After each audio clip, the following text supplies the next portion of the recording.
So guys, so today as part of our agent spotlight, I've asked my good friend, our top agent, top team leader, Luis DiGonzini, to join us for a little bit of a Q&A, get an idea of where his business comes from. You know, instead of just giving you this long drawn out kind of introduction, Luis, can you share with them a little bit about your background, how you got into real estate, when you opened your team, kind of that stuff, and then we'll kind of dive into the conversation. Yeah, absolutely. Can you guys hear me? Yep, we hear you good. Okay, cool. Let's see. I'll give you the short version. So in 2013, I was working. I think it was 2013. I was or I had a corporate job, and I was a corporate finance recruiter for high executives like CFO, CFAs, analysts, financial planners, all that stuff. So one of the things that I found is I reached a ceiling when I was doing that job, and my next move up to be a branch manager, like a regional manager, was per my previous boss was gonna take 8 years. So I started looking into what industry I really enjoyed, and I can capitalize on sales. And for me, that was the real estate industry. So I studied during March Madness, went to school for real estate online, got my broker's license, and started working. I signed up with KW Irvine. At the time when I first signed up, I signed up with HireM, which lasted like 2 months maybe. But after interviewing, can you guys see me still? Yep. Yeah, we can see you. Keep getting noises over here. After interviewing with several companies, because I was living in Newport at the time, KW was a company I felt was going to give me the support and training I needed to be able to succeed. So I guess that year I was new. Dan Pert was new. He was a new team leader in the market center. I was a new agent, and the only people that were there consistently were the same people that are still consistent till this day, which is, obviously Dan comes in and out, but at that time was Raymond Wang, was Nina and Dale, just the same people all the time, right? So that's when I started. And then July 1st of that year, Marcos, I'll never forget, Marcos, a good friend of ours, and Dan talked to me to like really just taking a jump from corporate and committing to the real estate industry. And so you were I think part-time at that that time. year I did You were 11 doing two units in 6 jobs. months, and then made Rookie of the Year in units closed, along with Marcos. Then it's been going up ever since. So my average for that year for the units closed was 350,000. So it's changed quite a bit since then. But yeah, that's how I started. So fast forward, then in 2016, I started building a team. Yeah. It started as a glob, or whatever Gary Keller calls it, blob or glob. And I fell on my face a few times before finding a framework that it started working. And ever since then, I guess if we fast forward to last year was obviously an odd year for everybody. We lost a lot of listings and revenue between March and April. But even with COVID, I personally took 57 contracts last year at 44 million and ended up closing 27. The team is over 30 million in volume. We have a market during the pandemic in June. We signed the agreement May 27th, right in the middle of the pandemic in La Quinta. So we opened up a La Quinta branch, and out of that office alone, we generated over 47 contracts between buyers and sellers. 47 closed? So in that market, we have 17 active listings right now in La Quinta, plus the pendings and everything else. So the framework, the new framework that I started using works obviously, but we're on track this year to get close to 140 units, I would say. We're definitely on track for that. And as far as volume, who knows, because the market keeps changing so fast. But I'm happy with the units. We base our model based on units. So we're doing pretty good. We run lean and mean. We have 5 licensees, 1 admin, 1 TC. And our plan for this year just to capitalize on listings. So last year was odd because previously over 90% of my business was listings.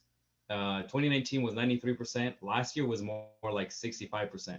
So we started seeing a little bit of a shift, but then it just went back to sellers. So it's going to be a really fun year, and hopefully we can all capitalize on that. Okay. So Luis, can you hear me? Can you hear me okay? Brett, can't hear you. Can you hear me? I can hear you. Hey, Sky, will you call up Shirley and see if, I think he's Brett? in his office.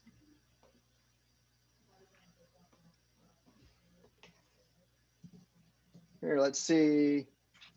I think his speakers are probably adjusted. Let me just text him, guys. It's always the thing about going live.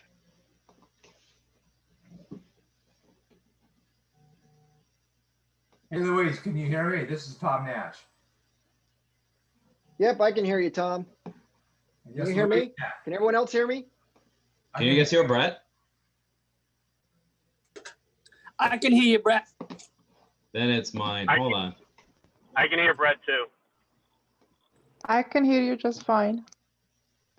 All right. Which would be fantastic if you guys wanted to hear me throughout this whole interview. We used to call Luis second shift. Second shift. Why do we call Luis second shift?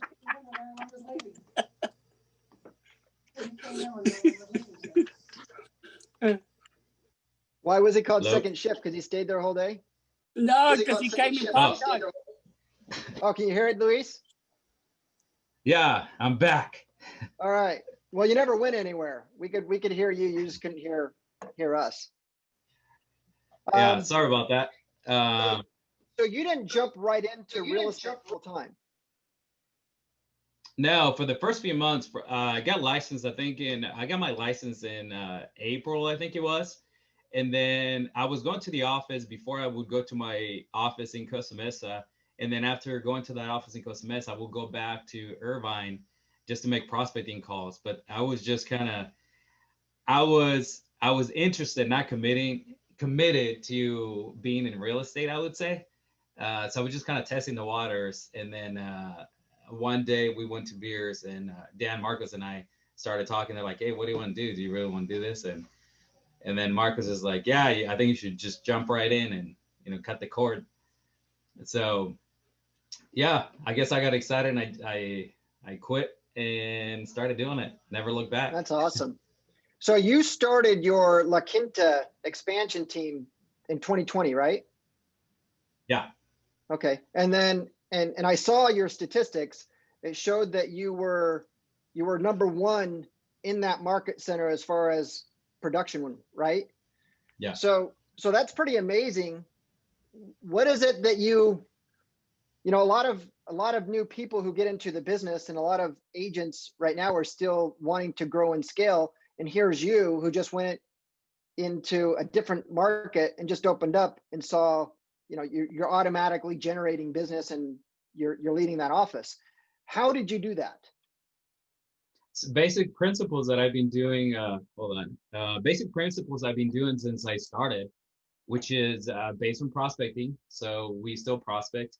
The partnership was a key role. I think when you make a decision to go into business, you have to make sure that the partner is the right partner, making sure that they have a growth mindset, and two, they are coachable and willing to do it the way you do business, which it's a whole class in itself. But I would say the partnership was very good. The partner that we work with, Stephanie West is her name.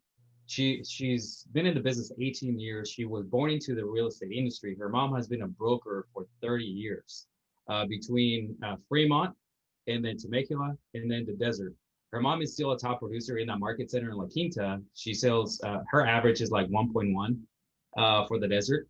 But I would say for someone like her to be able to partner with us to open up this branch, that was a key partnership, because she was willing to do everything that I use, right? She failed her way through real estate in some ways. And then when we came in, I just looked at her database. I looked at what she was doing.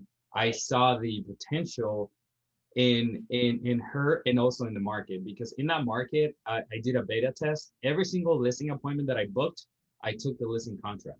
So I knew the competition, the skills there are not, I don't want to say non-existent, but It's playing they're a different below par. game, Completely different. right? So with my beta testing and just seeing the marketing, going to those listing appointments and hearing the objections, and it was like a hand-me-down, but I didn't want to drive to the desert every single day, 3 hours a day. So it's like, okay, what do I do now? I mean, I like the desert. I have property there, I have family there, but it just made more sense to open up a branch.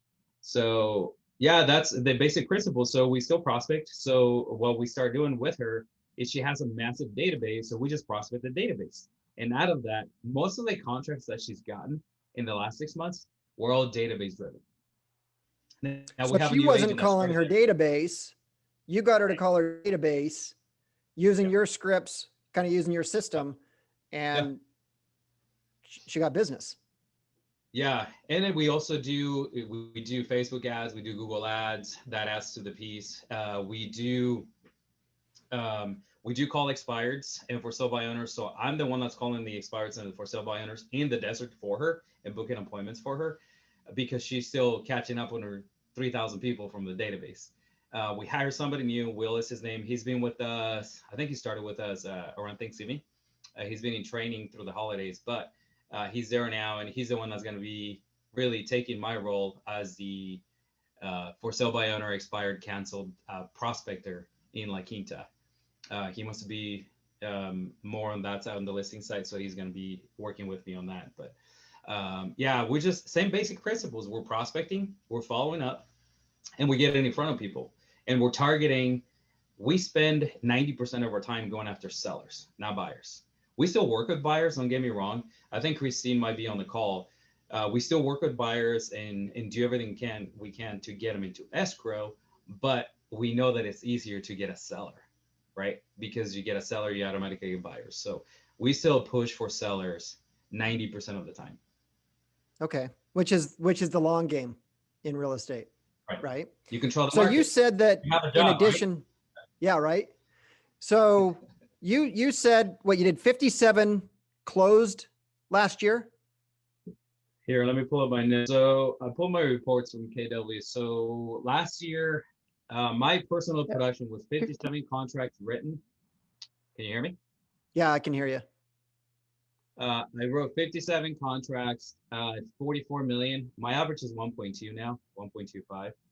But 57 contracts, 44 million total, and I only closed 27 million. I lost a lot of listings. Part of it was I would say I was not expecting what I was expecting, and I had the wrong partnerships with admin. So you learn, and it costs you money. It's a big expense. But that was just your own personal production, right? So half those 27 transactions, 22 million in volume. If you guys are wondering what the GCI is, do the math. What is your total team production on top of that? Actually, I just requested a P&L from my bookkeeper yesterday, so I'll get that today or tomorrow. What do you think it is? Double, triple? No, I would say we did during COVID, we parted ways with 5 people that were on our team. Okay. In April. So I would say realistically, we're probably around 37 million, somewhere in there. Okay. Yeah, it's not much more than that. Just because of the partnerships that we had that no longer have and the new partnerships. So yeah, it's under 40 million, but it will get better. Okay. Now that's great. So what are your goals for, 90% of those were listings, you said. No, last year, 65%. 65%. So you're still top heavy on listing. Was it the listings that were creating the buyer leads though? Yeah. For the most part? Right. For the most part. What's your goal for 2021? We have a lot of, so guys, first, Luis was actually reached out from a major publication called the Epoch Times. And they did a video interview. I posted it in the internal Facebook group. Great interview. So you'll get a good insight of what he kind of expects in his position on the market. But going into next year, or not going into next year, we're now in next year. What are your goals for 2021, and what do you what do you see as far as the challenges that not just you, but other agents are going to be facing?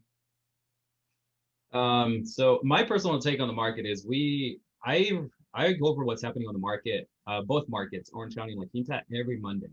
That's something that we do right after the team meeting because I want to make sure they're in tuned and can have a knowledgeable conversation with a seller, buyer, or an investor, right? Or somebody that just they meet at the coffee shop.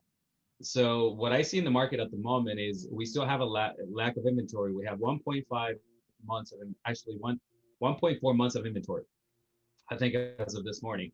And so you have that.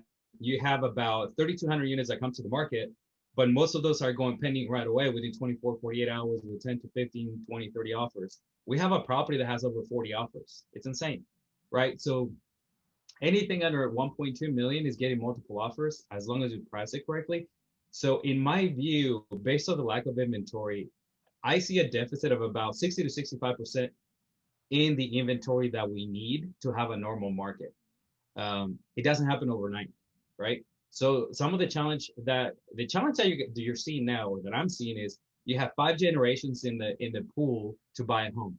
You have people that are Generation Z, Generation Y, Generation X, millennials, and baby boomers that are downsizing, all competing for the same houses, right? So it's never happened before.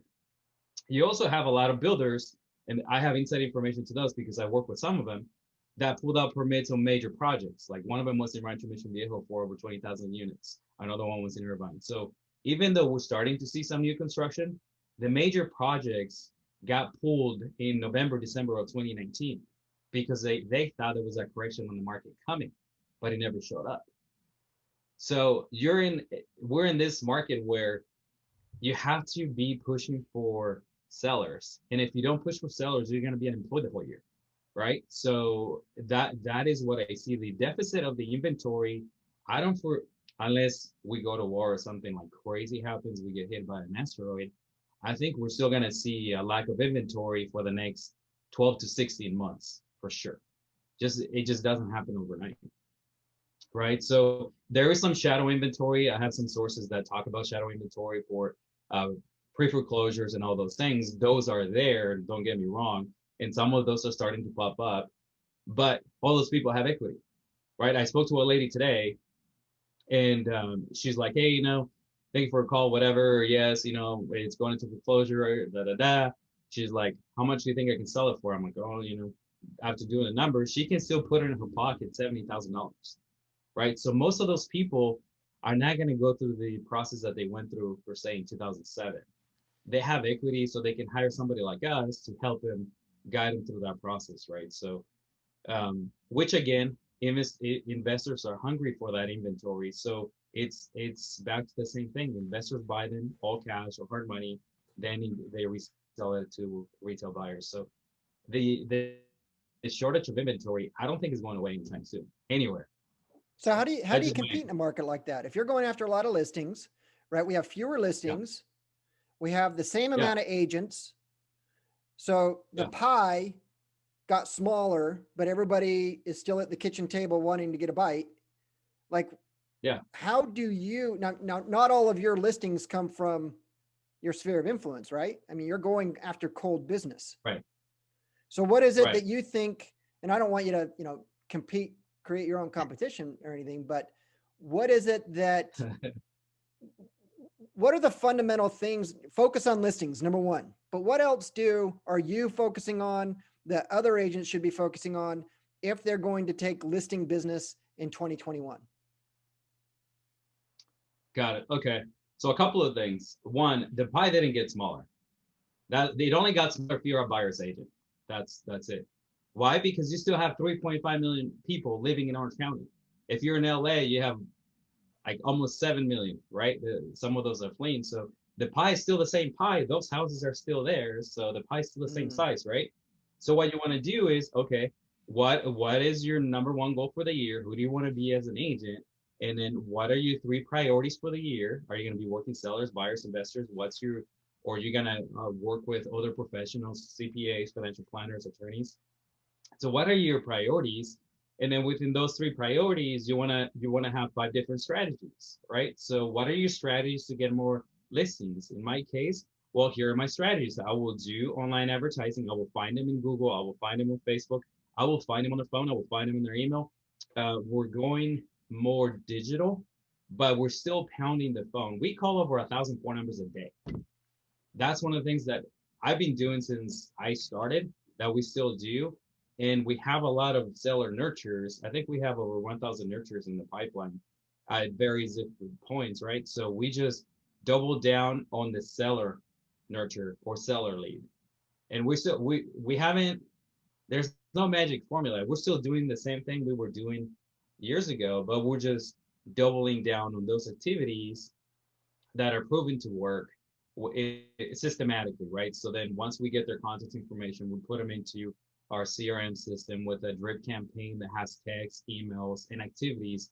The activities are phone calls or visits, things like that, or send them a thank you note, or send them a tip on this, right? So it's really just adding more conversations to those same leads and adding frequency of texts and calls. And also, the other thing I would say is, I would encourage everyone on the call that's a salesperson to study, research, and learn the different buyers that are on the market so you can communicate with them better and more effectively. Generation Z is different than Generation Y. I'm a Generation Y. In Generation Y, you had two different segments, right? People that are late 30s and people that are in the late 20s, right? So everyone grew up with a different mindset and a different way of communicating. And if you communicate with baby boomers and somebody that's a Generation Z the same way, you're screwed, because it's called cognitive dissonance, right? So you're not really communicating with what they're doing. So I would suggest invest time into training how you sell, how you communicate with people. So Yeah. I would say that's a skill that you should learn if you don't have it. So I you have a quick said, question. Can I? Yeah. yeah, go ahead, Kareem. Yeah. So, Luis, you call 1,000 people a day. Who are you going after? Is it expireds? Is it absentees? Who are you approaching? Anyone that's a property owner. You own a house. I have a buyer, and if I don't have a buyer, there are 50 people on this call that have a buyer for it. Yeah. If you're going to be Yeah. in real So estate, you need to focus on talking to people who own real estate if you're going to be listing and selling. Yeah, right? it depends on the week. What's that? If you're going to be in the business of listing and selling real estate, then the best conversations to have are people who actually own real estate. Yeah, exactly. It's like, And then your objective is just to reach out to them to, hey, do you want to sell? my objective is to get in front of them and build value. Once I do that, if there's motivation, then if they have to make a move now. You can pretty much name your price. So Yeah. you said that So you're doing, and I know that you do this, but I know that you go deep into Facebook ads, both from a listing point of view and on a buyer lead generation point of view. Yeah.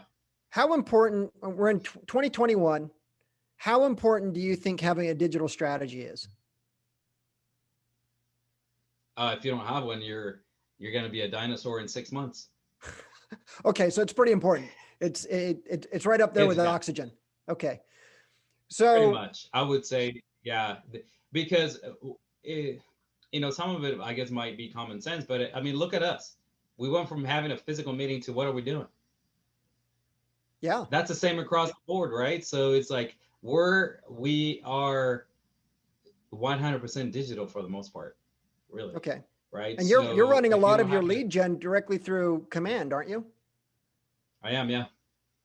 How much per lead are you getting? How much, if you don't mind sharing, what is your average cost per lead?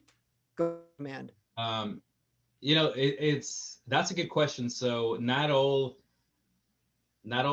leads and properties are the same. So we see a fluctuation, right? Because and we see that for Google and we see that for Facebook. It depends, right? So properties that are under 500,000, our cost per lead is like $1.50. Wow. But after in the next bracket up between, I would say 500,000 and 1.1, our cost per lead goes to like $2.50. And then anything over that, it goes to like $10 or $15. And I think it's a placement that where they go into, that Google's doing and Facebook is doing. We still get leads, but we get in some cases we get 50 leads for one house that is 500,000, and for something that's over $1 million, we only get 6 leads, and it just depends.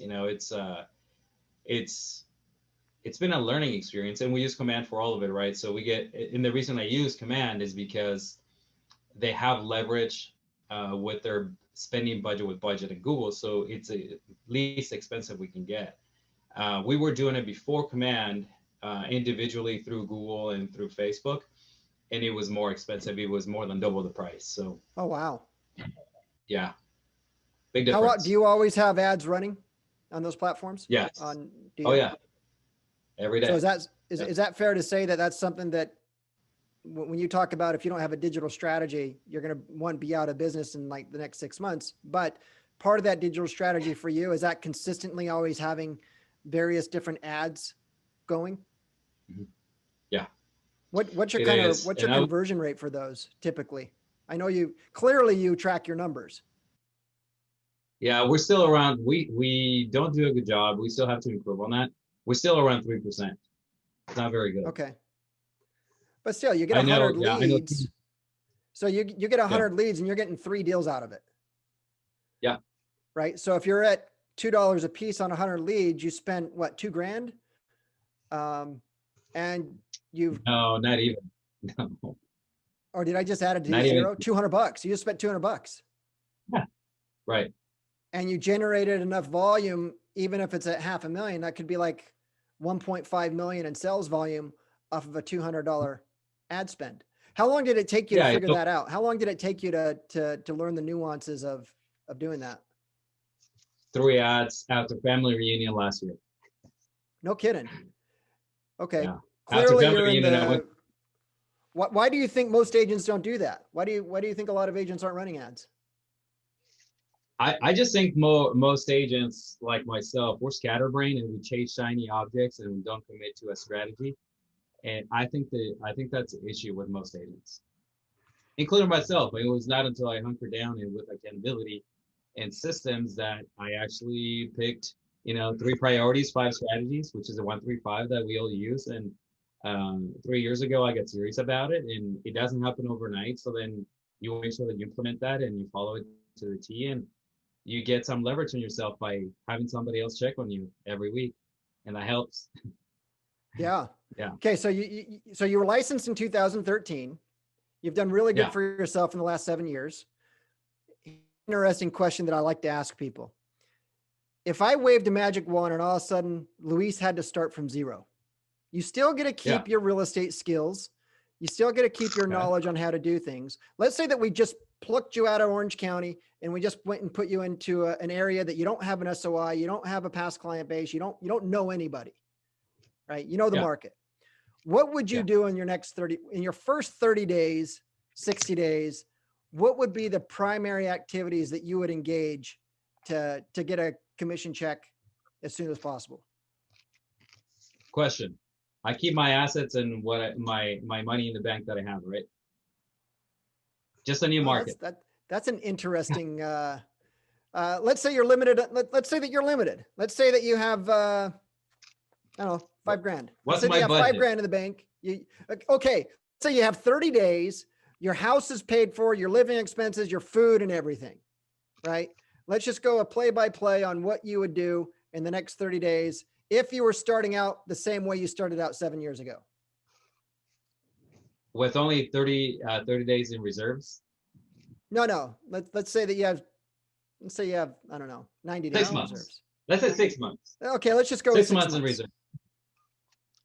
Yeah, at least you gotta have 6 months at least. I mean, that's the minimum. Yeah. But you're starting over from scratch. Okay, new market, which you did in La Quinta. Oh, that's easy.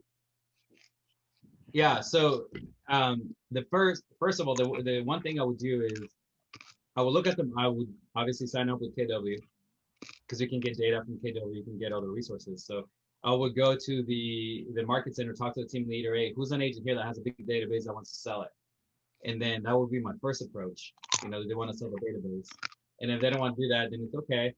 I'm starting from scratch. That's not an option. Then I'm going to do what I do best and what I know. And that is I will go to the team leader hey, Brett, I need a list of numbers of expireds, cancels for sub-buy owners to call, and I want to get that every single day so I can generate business. And I would just count them like there Hey, was no hey, hold tomorrow. on one second, Luis. Hey guys, whoever's chewing, could you mute yourself? Sorry about that, Luis. You go to No your worries. team leader, you come to me. Yeah. Hey, Brett, I need a list of cancels, expireds, what sub-buy owners to call. And how do I get that? And I need it today. I need you to update me every single day with the expireds that we have. Or if Sky has it, then I need Sky to send that to me every day so I can call the expireds and cancels. Can you help me with that? Since Okay, you're so the you team go leader? after the expireds. Would you call them? Yeah. Yeah. How many of them would you call? Yep. Every single one of them. I got no Every money. I single got one of no. I got nothing else to do. I got no contracts. I got no escrows. I got nothing. Right. I mean, Okay. I only have time, and I got to feed babies. So guess what I'm doing all day? I'm calling. Okay. So you're talking to people.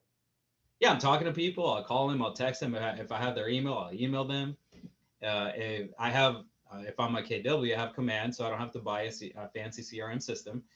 Put them in there, add some drip campaigns, some activities, follow my calendar, block it out where I'm prospecting and following up every single day. And then the ones that are close by, you have to be careful because we're in that COVID environment. But let's say COVID was not an issue, then you go visit him. Hey, I talked to you on the phone. I was down the street visiting somebody else. Here's my business card. Since I'm here, can I take a quick tour since they didn't get to see the property? Sure.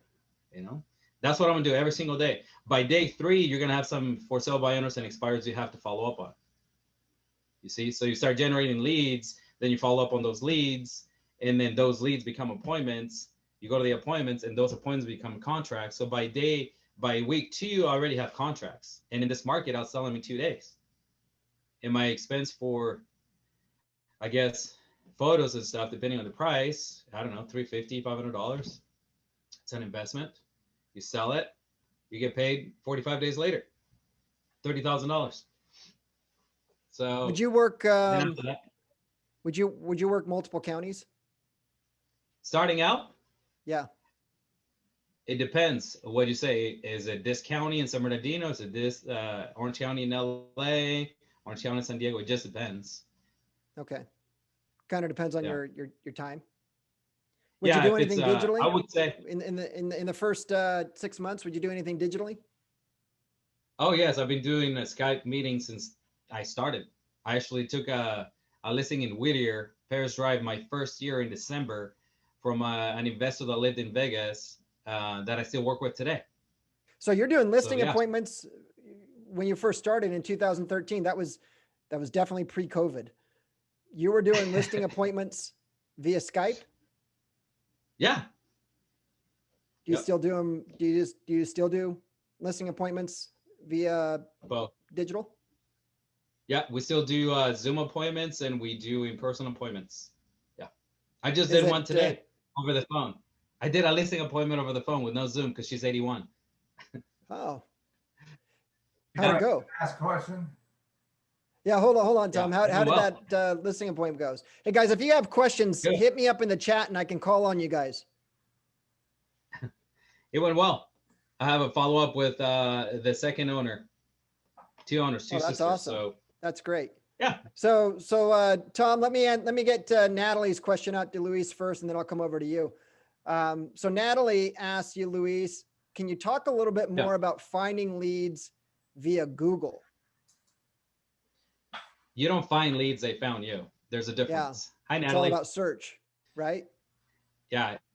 It's ad placement, is SEO. They find you on your website. You don't go find them. Yeah. So it's based on the ad copy.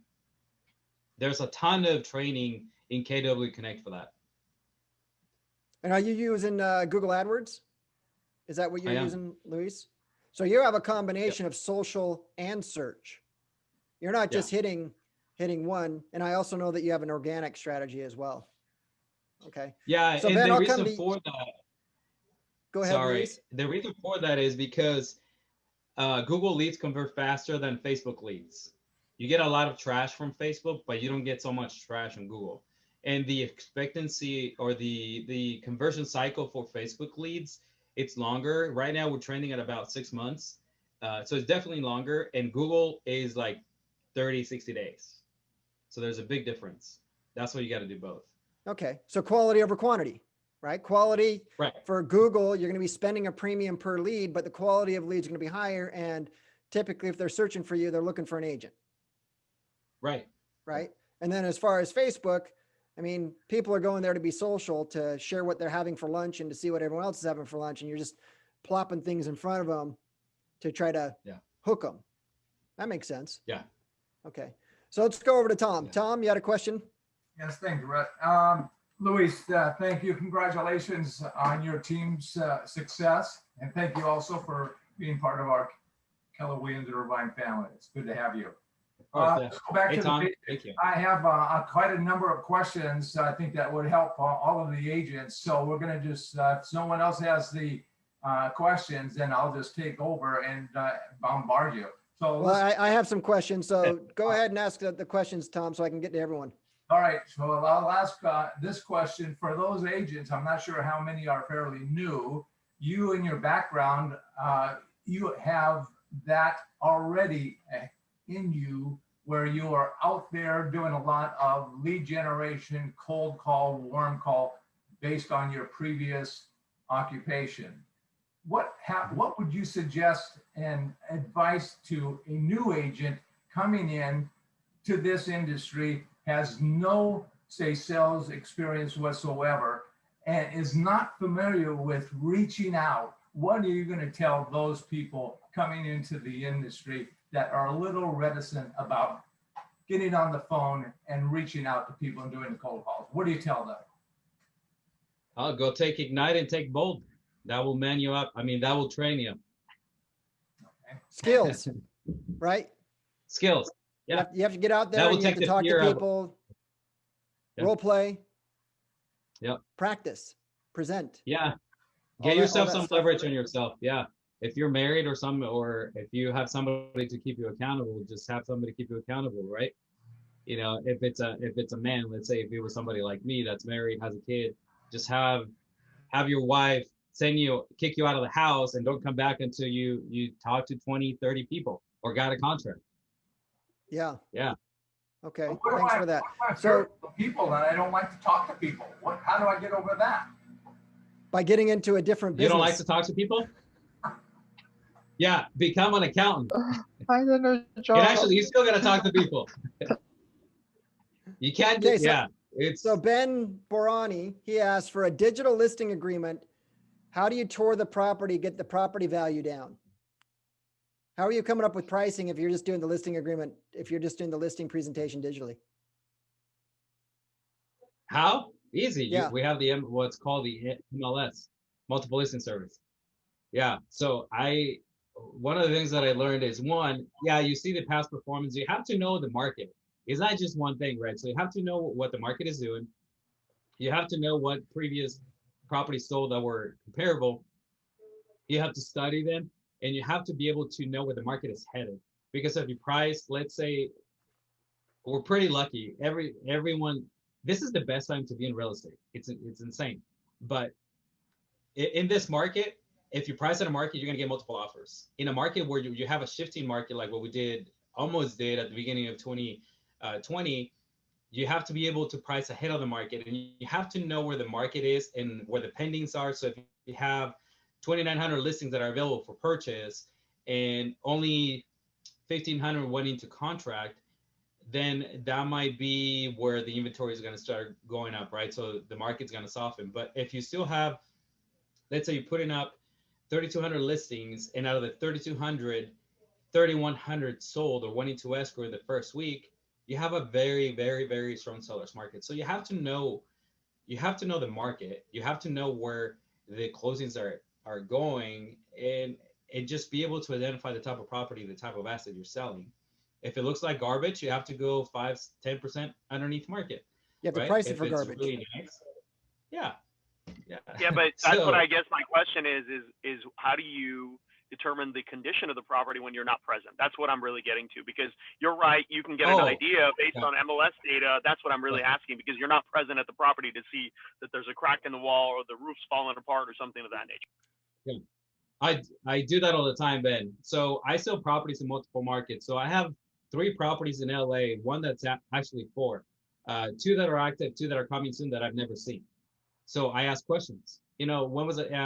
Tell me about the kitchen, Mr. Seller. So, hey, John, tell me when was the last time you updated the kitchen? Oh man, I haven't updated it since 1950 when I bought it. Okay, tell me about the bathrooms. What are they like? You're like, pretty original. Okay. Have you had any roof leaks? No, no, no. When was the last time you repaired a roof? 3 years ago. Okay. Tell me a little bit more. You know, when you walk around the property, you see any cracks? Oh, not last time I checked. What type of foundation do you have? Well, I have a raised foundation. Raised foundations are more prone to cracks, right? So you have to know what you're selling, right? So I ask questions. Like that's in my script, in my pre-qualification sheet. Tell me about the property. It does 2 things. One, it tells me what type of disc assessment person they are, whether driver, influencer, analytical. I want to know that ahead of time, so then I can provide data. By you asking those open-ended questions, they're going to tell you what type of person they are, but they're also going to tell you the condition. Oh, you know, John, Ben, it sounds like the property needs some updating. Wouldn't you agree? Yeah, I definitely nuts. How much do you think? Probably 100,000. Got it. Okay, are you willing to paint? Yeah, I can paint, but are you willing to hire somebody that's a professional to paint? Oh, no, I don't want to do that. Okay, so are you okay pricing the property accordingly? Yeah, I mean, what is that like? Okay, why don't we set up a time for us to get together, go over how that's going to work, and see if it makes financial sense. I got time today or So you tomorrow. ask a lot of questions. You let Yeah, them come up and tell you what's wrong with the property and how much they feel that those adjustments work. So really, you're not, you're selling. You're asking questions. Yeah, I mean it's selling without selling, right? So my Selling big without thing, and we selling. just went over it in the script this morning, is no selling on the phone. Just no selling on the phone. Ask questions. You're the professional. Because let's say you have to go get knee surgery, or let's say you're gonna go, I don't know. Let's say you have a broken shoulder, right? You go into the doctor and they come in to check you and all that stuff, and he's like, okay, tell me about your shoulder. Oh, you know this and this. Okay, cool, awesome. So what do you think is the issue? Right? So they start asking different questions, and they don't ask you like what do you think is wrong with it. They ask you questions so they can determine how they can help you, right? So Perfect. you as a professional have to ask questions to find out the condition of the asset and what type of asset. Another thing that's common is like, hey, did you build an ADU in the back? A lot of people did, you know, back in the days. Did you do that? Oh yeah, I converted the garage. Oh, that's awesome. Is it permitted? No, it's not permitted. We need to take it down. Got it. Do you get any notices? Yeah, we got some notices. Well, do you have the money to convert it to a legal ADU? I don't have any money. Okay, well then we need to deal with it accordingly. Maybe we can get an investor, right? So you can't you can't prescribe medication until you know what you're dealing with. Okay. So I got one more question, and then and then I promised Luis that we would have a hard stop right there at 1 o'clock. But I got one question, and then I'm going to move it over to Tom for you. But so Luis, are you creating your own Google Ads, or do you hire a digital marketer? And if you hire a digital marketer, wants to get an idea on cost when it comes down to Google Ads search?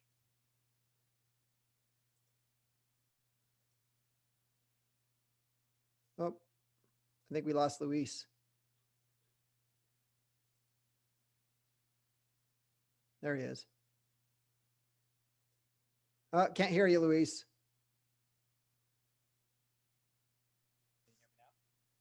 Very, very soft. Can you hear me now? Say that, talk again. Can you hear me now? Yeah, we can hear you better. Okay. Sorry. Did you hear my question? Can you repeat it, please? Yeah. So are you creating your own Google Ads, or do you hire a digital marketer and kind of getting an idea of what, if you're hiring a digital marketer, what kind of cost is associated with them? We do it all in-house. We tried an outside agency, and what I found is, in researching a couple of them, they're disconnected from what actually happens in the real estate industry. So we do it all in-house again.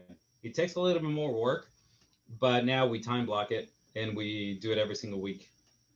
We do it once a week, every single week. Mm-hmm. Okay. So you figured it out on your own. And then Tom, Tom has one last question, and then we'll kind of close. Thank you. There Luis, regarding the out of area listings you're taking, and we see a lot of other area agents out of area taking local listings, which is very a unique phenomena these days, because we go, back to old school where they thought of, well, they need the area specialist. What is your script when you go and reach out to somebody in LA or the Riverside or wherever it happens to be, or all of these other agents, and say, why should I hire you in Irvine or in Orange County to list my property in LA? What is your script to them? Oh, that's an easy one. So Tom, when was the last time somebody from your neighborhood moved to your neighborhood? Yeah, I No, have they no idea. really moved to your neighborhood. Right, yeah, and that normally doesn't happen. So one of the things that I can bring onto the table to you, Tom, is really what we know for your neighborhood is most people move here from other areas, and we have an enormous pool of buyers that are coming to LA. So what I would like to say is, why don't we go over our marketing strategy and see what we do differently than most agents, so that you can compare with what the other agents are saying, because we know one thing for sure is your neighbors came from somewhere else, and that is 99% of the time. Wouldn't you agree with that? And you just go into that. And That's then when great. you take him through I just take him through a process of like, oh yeah, we moved from, and then I would go into like, Tom, where did you move from? Right? So back on you, Tom. Where do you live before you moved to Hancock Park? Right? So you just got to go down that. It's like, all right, so see, you moved from somewhere else too.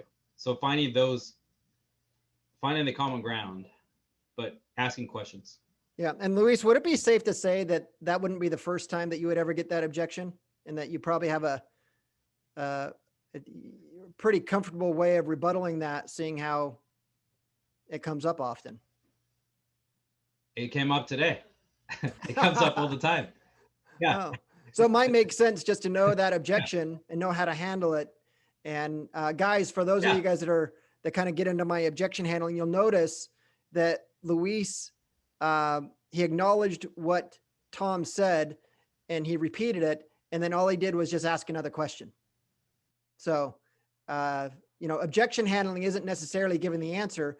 Objection handling is being able to comfortably and confidently respond to somebody's question and control the conversation through asking another question. So, all right, guys. So I have on my clock, it's 1 o'clock, true to form. We start on time, we finish on time. Luis, thank you so much for taking the time out of your busy day to share these insights. I got some great nuggets out of here. Guys, I don't know if you did, but, give Luis a round of applause. Thank you for having me. That, we're going to start doing this again next Tuesday. So make sure that you guys put on your calendar. We'll send out reminders. But other than that, that's all I got for today. So get out there, talk to people, and close some deals, guys. Have a great week. Get a great day. Thank you too.